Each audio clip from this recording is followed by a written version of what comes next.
ॐ गं गणपतये नमः। ॐ ऐं સરસ્વત્યે નમઃ. 7મા અધ્યાયમાં ભગવાન દ્વારા વિજ્ઞાન સહિત જ્ઞાન કહેવાનો જે પ્રવાહ ચાલી રહ્યો હતો તેમાં અર્જુને 8મા અધ્યાયના આરંભમાં 7 પ્રશ્નો પૂછી લીધા. તેમાંથી 6 પ્રશ્નોના ઉત્તર સંક્ષેપમાં આપીને 7મા પ્રશ્નનો ઉત્તર ભગવાને વિસ્તારથી આપ્યો.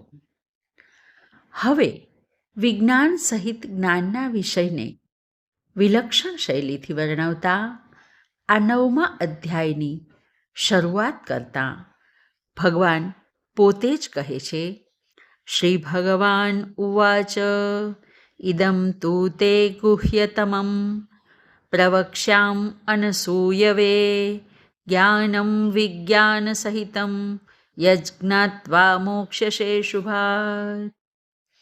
હવે તને ઈર્ષા રહિતને વિજ્ઞાન સહિતનું અતિ ગુહ્ય જ્ઞાન કહીશ, જે જાણીને તું અશુભોથી મુક્ત થઈ જઈશ. અહીં શરૂઆતમાં જ ભગવાન શરત મૂકે છે કે જે કોઈની ઈર્ષા ન કરે તેને જ આ રહસ્ય જ્ઞાન પ્રાપ્ત થઈ શકે.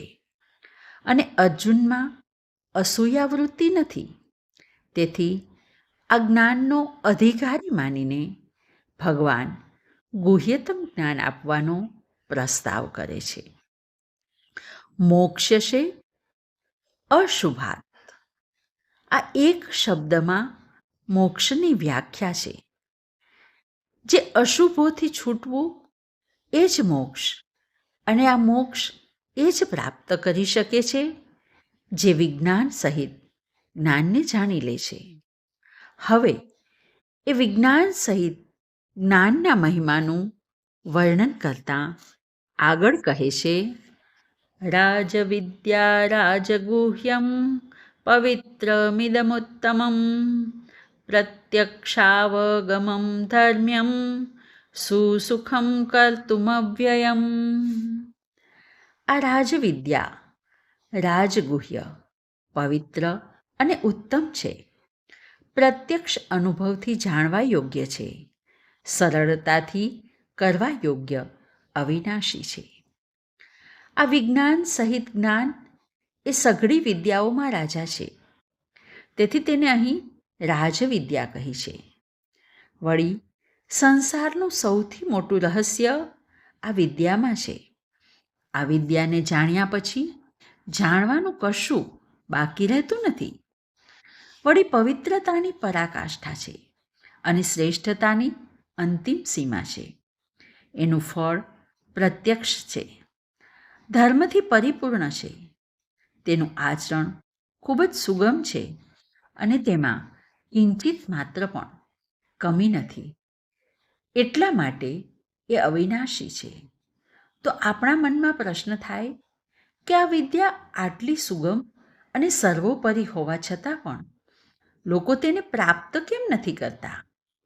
આ અંગે ભગવાન કહે છે, અશ્રદ્ધાના પુરુષા ધર્મસ્યાસ્ય પરંતપ અપ્રાપ્ય મામ નિવર્તન્તે મૃત્યુ સંસારવર્ત્મની.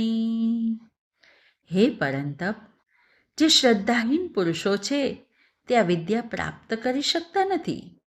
તેથી તે પરમેશ્વરને પ્રાપ્ત કર્યા વિના જ પાછા સંસાર ચક્રમાં આવી જાય છે. 5 પ્રકારના ઐશ્વર્ય હોય છે: ધન, રૂપ, કંઠ, મેઘા અને શ્રદ્ધા. આ 5 ઐશ્વર્ય મળ્યા હોય એનું જીવન તો ધન્ય ધન્ય થઈ જાય છે. પણ કદાચ એકાદ મળ્યું હોય તો પણ જીવન મૂલ્યવાન થઈ જાય. આ 5 ઐશ્વર્ય ઈશ્વર પ્રદત્ત છે, અને એમાંય શ્રદ્ધા તો ઈશ્વર પ્રદત્ત મહા ઐશ્વર્ય છે.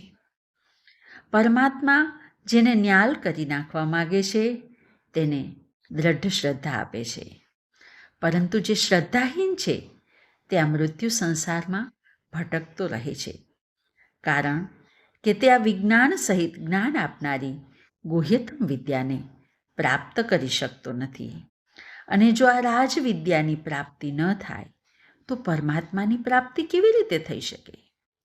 ટૂંકમાં, ધર્મમાં શ્રદ્ધા વગરના લોકો આ મૃત્યુ સંસારમાં ચક્કર લગાવતા રહે છે.